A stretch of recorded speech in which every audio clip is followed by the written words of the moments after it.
দেখেন গর্বে তাহার নূর, সেই নূরের নাম রাখিলেন, সেই নূরের নাম রাখিলেন মুহাম্মদ রাসূল নবী জি। আল্লাহ আল্লাহ আল্লাহ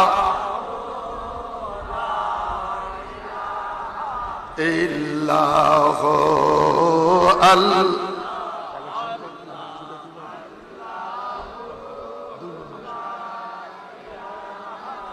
ইল্লাহ আল্লাহ আল্লাহ আল্লাহ